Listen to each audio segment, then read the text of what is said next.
দাবানলে সারখার হয়ে যাচ্ছে California, Los Angeles, ওদের সবচেয়ে রিচেস্ট জোন, ধনী এলাকা লস অ্যাঞ্জেলস। ওখানে নাকি নায়ক নায়িকারা থাকে, হলিউড আছে ওখানে, নায়ক নায়িকাদের ঘর বাড়ি সব জ্বলে ছাই। এগুলো দিয়ে এখন দাঁত মাজা যাবে, কি করা যাবে?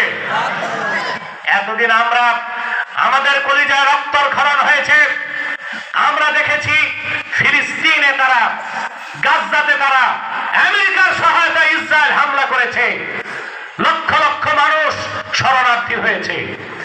আমার মুসলিম কচি কাঁচা বাচ্চাগুলো যখন রিলিফের মাল নিতে দাঁড়িয়ে থাকতো, আমাদের চোখ থেকে পানি ঝরতো।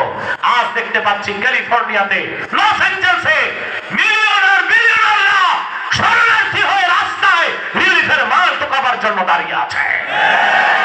এটা আল্লাহর গজব, প্রাকৃতিক দাবানল নয়, আল্লাহর গজবের আগুন ক্যালিফোর্নিয়ায় জ্বলছে। এই আগুন ইনশাআল্লাহ হোয়াইট হাউস পর্যন্ত যাবে। এটা চান আপনারা? আগুন নিভতেছে না, পানি দিলে আগুন বাড়ে।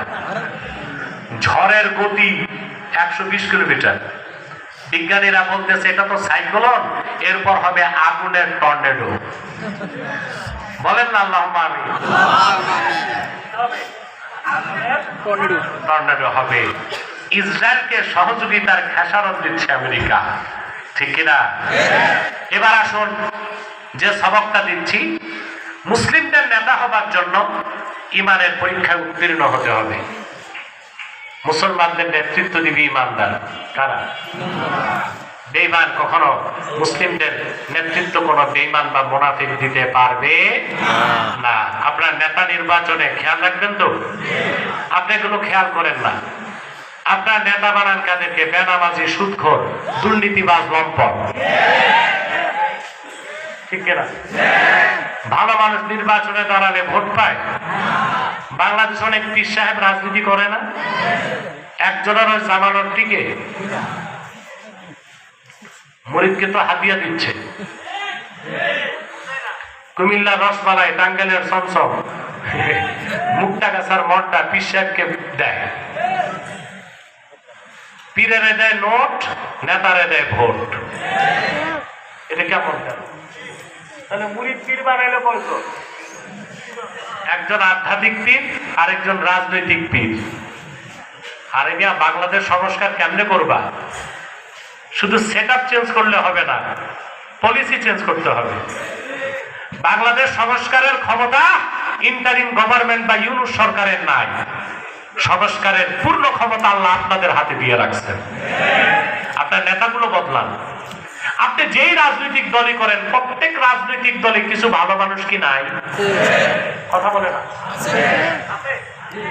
আপনি নির্বাচনের সময়, আমি নির্বাচন বিশ্বাস করি না, আমি খেলাফায় বিশ্বাসী। তবে আমি চাই খেলাফা প্রতিষ্ঠিত হওয়ার আগে আমাদের পক্ষে শক্তিশালী একটা দল সংসদে থাক, নতুবা তো ইসলাম বিরোধী আইন একের পর এক হতে থাকবে। ঠেক দেওয়ার দরকার আছে না? এটা একটা নীতি আছে, আয-যারুরাতু তাতাকাদ্দারু বিকাদরিজ যারুরা। আয-যারুরাতু তাতাকাদ্দারু বিকাদরিজ যারুরা, এটা একটা নীতি আছে। এটা আমার ভিন্ন লেকচার আছে, শুনবেন। এখন প্রত্যেক রাজনৈতিক দলে কিছু ভালো মানুষ নাই। আপনি আপনার রাজনৈতিক দলের যে লোকটাকে ভোট দিবেন, আগে দেখেন সে কাফের মুশরিক কিনা। যদি কাফের মুশরিক মুনাফিক হয়, বাদ দেন। যদি দেখেন ইমানদার আর নামাজ পড়ে, হালালখোর দুর্নীতিবাজ না, তারে ভোট দেন। প্রত্যেক রাজনৈতিক দলের লোকগুলো যদি এই সিদ্ধান্তটা নিতে পারে, বাংলাদেশটা ইসলামী সমাজ হয়ে যাবে। হবে কিনা? আপনারা পলিটিক্যাল সায়েন্স, রাষ্ট্রবিজ্ঞানে একটা কথা আছে, এখানে তোমরা রাষ্ট্রবিজ্ঞানের ছাত্র আছো নাকি? 1-2জনও নাই, এই একজন পাওয়া গেছে, 2জন। পলিটিক্যাল সায়েন্সের একটা অথেন্টিক স্টেটমেন্ট হচ্ছে, society is great than state. সমাজ রাষ্ট্র থেকে বড়। সংস্কার তো আমাদের হাতে। কাদের হাতে? আমরা যদি একটা ইসলামী সমাজ বানায় দিতে পারি বাংলাদেশকে, আগামী প্রজন্ম ইনশাআল্লাহ ইসলামী রাষ্ট্র বানায় দিবে। পারবো? নেতা কাদের বানাবেন? ইমানদার। কি হবে? নামাজি। এছাড়া কাউকে নেতা বানাবেন না। এটা শুধু রাষ্ট্রের ক্ষেত্রে না, সমাজের ক্ষেত্র। আপনার কিন্তু মসজিদ কমিটি, মাদ্রাসা কমিটির নামাজি লোকরা জায়গা দেন না, জায়গা দেন বেনামাজি আর সুদখোরকে। রাগ করছেন? অধিকাংশ মসজিদ কমিটি আর মাদ্রাসা কমিটিতে আর পঞ্চায়েত কমিটিতে যে নামাজ পড়ে তার জায়গা নেই। সভাপতি বানায় ব্রাক ব্যাংকের অফিসার, সেক্রেটারি হয় সাবেক দারোগা। কথা বলেন। কমিটির সভাপতি যদি হয় সুদখোর আর সেক্রেটারি ঘুষখোর, বেচারা ইমাম সাহেব এতিমের মতো মিম্বরে বসে থাকা ছাড়া আর কাজ আসেনি। তা আপনাদের এগুলো খেয়াল করতে হবে। নেতৃত্বে কাদেরকে নিবেন? ইমানদার, নামাজি, চরিত্রবান। পারবেন তো ইনশাআল্লাহ? আল্লাহ আমাদেরকে কবুল করুন, মঞ্জুর করুন। আর যে কথাটা বলে তাফসীর সমাপ্ত করছি, 5 তারিখ বিপ্লব হয় নাই, অভ্যুত্থান হয়েছে, বিপ্লব সামনে বাকি আছে।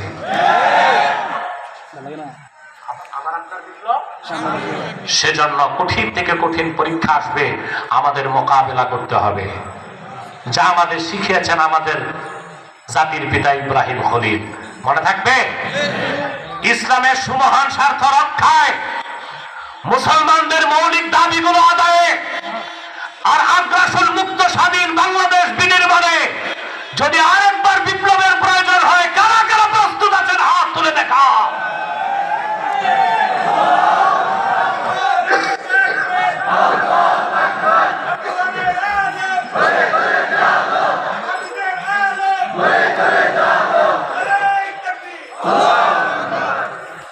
আল্লাহ আমাদেরকে কবুল করুক, আল্লাহ আমাদেরকে মঞ্জুর করুক। বলুন আল্লাহুম্মা আমিন।